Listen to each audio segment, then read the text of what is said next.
For more than 2 centuries, American sea power has depended on forward presence. From World War II island campaigns to Cold War carrier patrols, projecting force required access to ports, airfields, and overseas bases.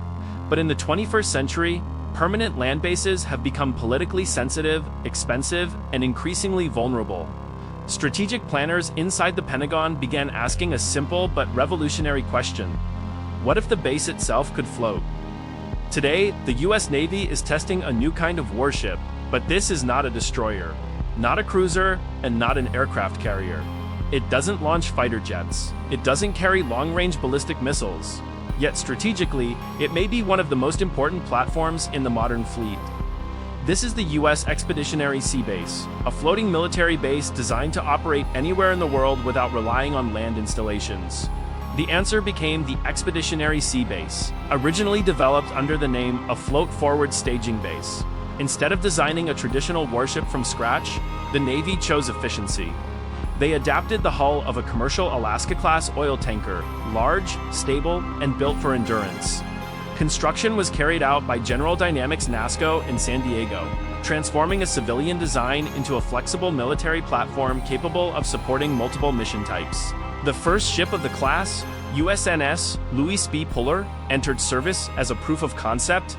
Measuring roughly 240 meters long and displacing nearly 90,000 tons, it immediately stood out for its sheer size. Its massive flight deck can support multiple heavy-lift helicopters simultaneously, including MH-53EC Dragons and MH-60 Seahawks. Below deck, modular spaces allow the ship to be reconfigured depending on mission requirements. It can host aviation detachments, special operations forces, mine countermeasure units, unmanned systems teams, and command staff, all operating from a single offshore platform. Initially operated by Military Sealift Command with a civilian crew, the platform's strategic value quickly became apparent. Follow-on ships such as USS Herschel, Woody Williams, USS Miguel Keith, and USS John L. Canley were commissioned as active warships. This transition signaled a shift in doctrine. ESB was no longer just a support vessel. It had become an operational centerpiece in distributed maritime strategy. The first real-world test of this floating sea base concept occurred in the Persian Gulf. The region's narrow waterways and vital oil shipping lanes have long been vulnerable to sea mines and asymmetric threats. From its deck, helicopters launched daily missions to detect and neutralize underwater explosives. The ESB acted as a logistics hub, maintenance facility, command center, and staging area, all while remaining offshore. It proved that a mobile sea base could sustain long-term operations without dependence on nearby land infrastructure. But the true strategic importance of the Expeditionary Sea Base becomes even clearer in the Indo-Pacific.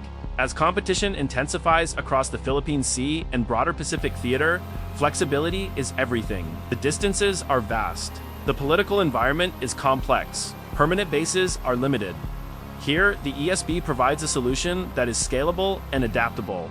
USS Miguel Keith has operated extensively in support of US Pacific Fleet missions.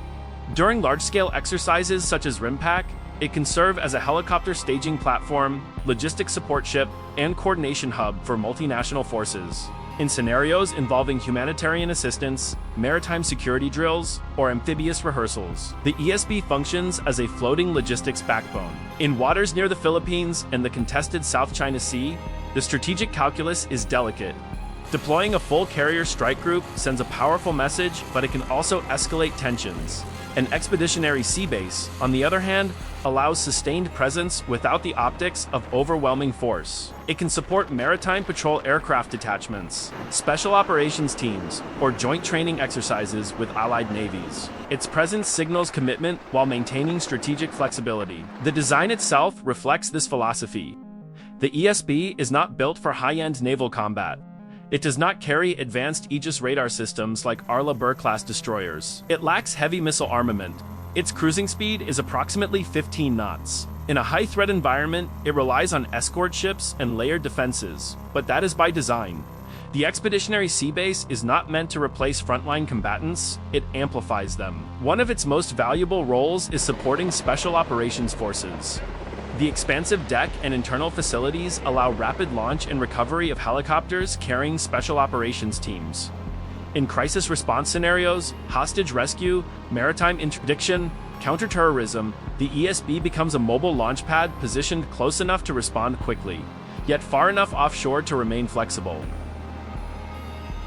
Beyond combat scenarios, the platform excels in partnership missions. USS Herschel Woody Williams has operated along the coast of West Africa, supporting maritime security cooperation and joint exercises. In regions with limited infrastructure, the ESB acts as a floating command center and diplomatic presence. It reinforces alliances while providing practical capabilities for training and regional stability operations. Looking ahead, the most transformative potential of the Expeditionary Sea Base may lie in unmanned systems. Modern naval warfare is increasingly networked and data-driven. The ESB's large deck and mission bays make it an ideal platform for deploying unmanned surface vessels and aerial drones. In a future Pacific contingency, a floating sea base could coordinate swarms of autonomous systems conducting reconnaissance across thousands of miles of ocean. Integrated into distributed maritime operations, it could serve as a node linking destroyers, submarines, aircraft, and allied forces into a cohesive network. This is where the phrase U.S. Navy tests new floating sea base becomes more than a headline. The Navy is not simply testing a ship, it is testing a concept. A concept built around adaptability, endurance, and strategic presence. In contested waters like the Philippine Sea, where supply lines stretch across vast distances, having a movable logistics and aviation hub changes operational planning entirely. Yet survivability remains a consideration. Large, relatively slow platforms must operate under protective umbrellas of air defense and maritime security. In the era of precision-guided missiles and long-range surveillance, operating smartly is as important as operating boldly. The ESB's value depends on integration, working in concert with destroyers, cruisers, submarines, and allied fleets. From the Persian Gulf to the Pacific Ocean, from Africa to the Philippine Sea, the Expeditionary Sea Base represents an evolution in American naval thinking. It reflects the recognition that future conflicts may not always involve massive fleet engagements, but rather sustained competition, gray zone operations, and rapid response missions spread across enormous maritime spaces. It is not the fastest ship in the fleet. It is not the most heavily armed, but it embodies a new model of sea power. One focused on persistence rather than spectacle, flexibility rather than intimidation. In a world where access can no longer be taken for granted, a floating sea base offers freedom of maneuver. And as the US Navy continues testing and deploying this new floating base concept across the Pacific and beyond, one thing becomes clear. The future of maritime dominance may not rest solely on carriers and destroyers, but on platforms that quietly enable everything else to operate. Because in modern naval warfare, victory is not always decided by the first missile fired, but by who can stay at sea longer, adapt faster, and remain present when it matters most.